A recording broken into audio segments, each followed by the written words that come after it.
যে আসলে সত্যি বলতে যশোরে একদমই যে মানে যশোর থেকে যে সিলেট আসা হবে এই কল্পনাটা আসলে সহজে করা যায় না, কারণ হচ্ছে অনেক লং জার্নি, প্রায় 550 কিলোমিটার। তো এটা মানে যখন আমরা ভাবি যে আসবো, তো এই কিলোমিটার চিন্তা করে আবার থেমে যেতাম, কিন্তু আসলে এটা যে হঠাৎ করে এভাবে আসা হবে সেটা আমি একদমই কল্পনা করিনি। আর এটা সম্পূর্ণ হয়েছে বেশিরভাগই হচ্ছে আমার ছোট ভাই এবং ত্রিকোণালির জন্য, কারণ ওরা এত বেশি রিকোয়েস্ট করেছে আসার জন্য যে আপু কখনো আসেননি, আপনি একটু আসেন, বা হচ্ছে সবাই মানে পরিবারের সবাই একদম মানে পাগল যে কতক্ষণে আমরা আসবো।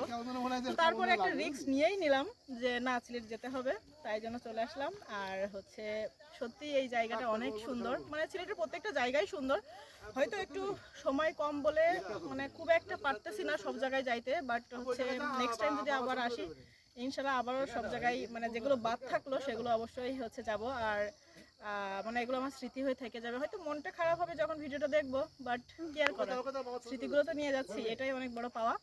তো হচ্ছে কালকে যশোরে ব্যাক করতে হবে, এই জন্য মনটা একটু খারাপ লাগছে, বাট কিছু করার নাই, গন্তব্যে তো ফিরতেই হবে, তাই না?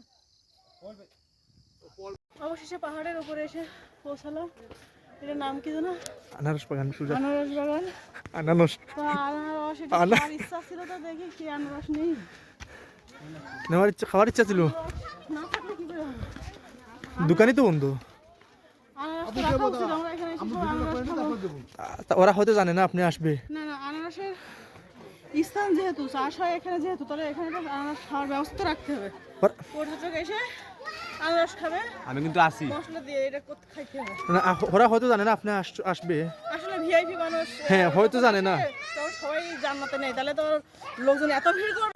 এই যে হচ্ছে গোলাপগঞ্জ আনারস বাগান, আমরা চলে আসছি আজকে আমাদের যদিও সিলেটে হচ্ছে ঘোরার শেষ দিন, তো একদম লাস্ট টাইম আজকে সন্ধ্যা প্রায় কাছাকাছি তো এসে পৌঁছালাম। আর চারিপাশটা দেখে সত্যি ভীষণ ওয়াও লাগতেছে, কারণ পাহাড়ে ছোট ছোট আনারস যেগুলো আমরা আমাদের যশোরে যাই সেগুলো আমরা মানে খুব মিষ্টি হয়, তো সেটা কোথায় আসলে হয় সেটা মানে আজকে এসে দেখতে পারলাম।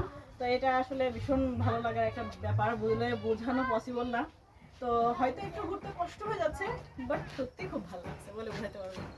তো যাক, শেষমেশ আনারসও দেখতে পেলাম, কারণ ওই অন্য পাশে দেখতে পাইনি, একটু মনে মনে ভাবতেছিলাম হয়তো বা আনারস সব উঠানো হয়ে গেছে, আমরা দেখতে পাবো না, বাট দেখতে পেয়েছি, তো এই জন্য খুব ভালো লাগছে। সময় শেষ, আর আমরা এখন হচ্ছে বাসার দিকেই যাব, আর কালকে সকালে হচ্ছে আমাদের ট্রেন। তো হচ্ছে আবার নেক্সট টাইম আসবো ইনশাল্লাহ, আসলে যেগুলো বাদ আছে স্পট অনেকগুলো যাওয়া হয়নি সময়ের অভাবে, নেক্সট টাইম যাব যদি আল্লাহ পাক বাঁচিয়ে রাখে আর আছে সব কিছু ঠিক থাকে। তো এই আর কি।